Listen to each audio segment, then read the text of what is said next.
vamos a ir directamente a lo que está ocurriendo en Israel. Vamos a tomar contacto con el corresponsal de CNN en la zona, José Levi. José, muy buenas tardes, ¿cómo estás? Cuéntanos cómo se ha vivido esta jornada ahí en Israel. Tú estás en Tel Aviv, cuéntanos qué es lo que ha pasado durante este día, cómo lo han vivido. Sí, Matilde, estoy en Jerusalén, pero se trata de una realidad realmente alarmante.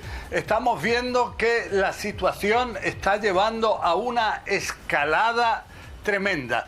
Primero fue los disturbios que había, eran enfrentamientos, manifestaciones, choques, sobre todo en la explanada de las mezquitas en Jerusalén, un lugar que es el tercero más sagrado para los musulmanes, el más sagrado en el mundo para los judíos. Hubo ahí enfrentamientos con cientos de heridos. Luego estuvo ayer la escalada importante realizada por el movimiento Hamas, que fue el primero que decidió bombardear lo que es objetivos dentro de Israel, no solamente en la zona fronteriza con Gaza, sino que inclusive 6 proyectiles alcanzaron Jerusalén, algo que, según dijo el primer ministro israelí Benjamin Netanyahu, era cruzar una línea roja totalmente inaceptable. Entonces hemos estado viendo durante las pasadas 36 horas que ese bombardeo de Hamas a Jerusalén ha llevado a represalias israelíes. Inclusive ahora el jefe del Estado Mayor del Ejército israelí, Aviv Kojavi, habla de 500 bombardeos realizados por sus fuerzas aéreas en el interior de Gaza. Y por el otro lado tenemos también el lanzamiento de 600, si no más, proyectiles desde Gaza contra el interior de Israel, con la particularidad de que hace un par de horas también se ha bombardeado de manera masiva. Yo no recuerdo nada así. En Hamas aseguran que se trató de 130 proyectiles lanzados en unos minutos contra el corazón de Israel, contra Tel Aviv, contra las ciudades vecinas. Y es verdad que muchos de estos proyectiles fueron interceptados por el sistema antimisil israelí llamado Cúpula de Hierro, pero cuando llega una lluvia así de proyectiles es algo muy difícil de parar todos ellos, y entonces muchos cayeron en sus objetivos. Sabemos de la muerte de una mujer, de varias personas que están heridas graves, entre ellas una niña de 5 años, y todo esto cuando dicen en Hamas que ese ataque a Tel Aviv fue represalia por el derrumbe llevado a cabo antes por las fuerzas aéreas israelíes de un edificio de 13 plantas en el interior de la Franja de Gaza. Según dicen en el ejército israelí, se trataba de un edificio de la inteligencia de Hamas, donde había también otras oficinas de esta organización. Entonces, para derribarlo, previamente lanzaron 4 bombas de poca potencia para que con las explosiones advirtiera a los que estaban en el interior de que tenían que abandonar el edificio. Es una técnica que Israel la hizo también en el conflicto de hace 7 años. También telefoneó a las personas que se encontraban dentro del edificio, y cuando ya se había producido la evacuación, entonces lanzaron una bomba de gran potencia para derribar este edificio. Entonces dicen en Hamas que eso es totalmente intolerable, y entonces llevó a esta represalia de atacar Tel Aviv. En cualquier caso, vemos por un lado al primer ministro israelí Benjamin Netanyahu, que asegura que se trata de una situación intolerable, que su país va a seguir golpeando a Hamas como lo ha hecho hasta ahora. Él prevé un conflicto prolongado. De su parte, el líder de Hamas, Ismail Haniyeh, ha asegurado que el ataque a Jerusalén muestra la unión entre la Franja de Gaza y esta ciudad santa. Sí, José, Matilde, tengo muchísimas preguntas. A ver, partamos. Lo primero, el día de ayer se notificaron cerca al menos de 26 víctimas fatales en la Franja de Gaza con el ataque del ejército israelí durante esta jornada. Lo que tú nos cuentas que fue a un centro de inteligencia de Hamas. No se han reportado nuevas víctimas. ¿Hay alguna información por parte de palestinos de bajas el día de hoy?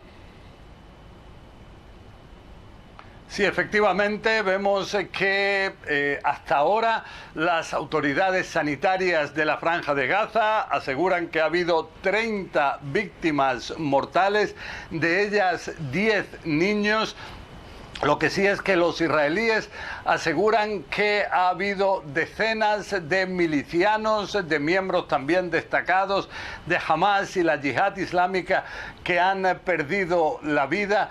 Y todo esto cuando de su parte en el lado israelí vemos hasta ahora 3 personas que han perdido la vida. Vemos que en ambos lados se habla de decenas de heridos. Una situación realmente difícil, agravada aún más. Sí.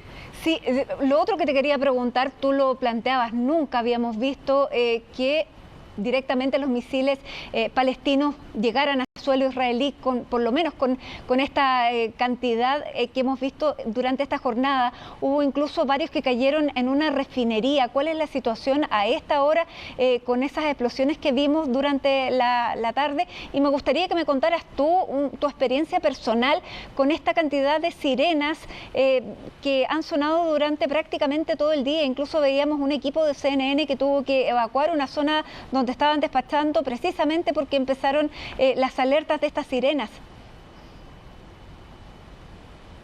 Sí, se trata de una situación muy delicada. Ayer la vivimos aquí en Jerusalén, cuando de manera totalmente inesperada comenzaron esos ataques con proyectiles desde Gaza contra el interior de Israel. Hoy han seguido estos ataques, pero hay que tener en cuenta, Matilde, que en el pasado los ataques principales, también lo que ha ocurrido principalmente en las horas hoy de la mañana, de las primeras horas de la tarde, son ataques contra lo que es la zona fronteriza o más cercana de Israel a la frontera con la Franja de Gaza.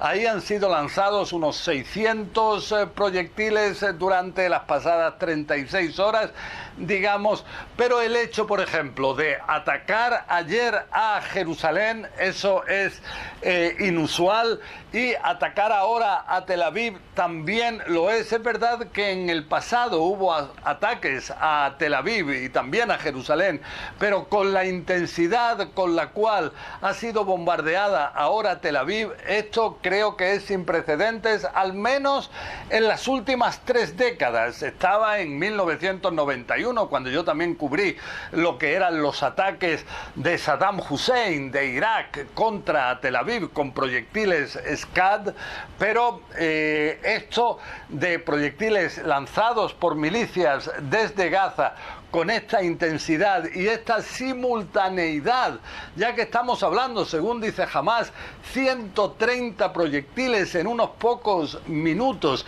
Inclusive el aeropuerto internacional Ben Gurion en Tel Aviv fue cerrado durante un par de horas porque existía el temor de que estos proyectiles estaban comenzando a llegar también a la zona de este aeropuerto. Todo esto es totalmente sin precedentes, como lo es también, en otro aspecto, el hecho de que vemos que están comenzando enfrentamientos en el interior de Israel entre la población judía y la población árabe.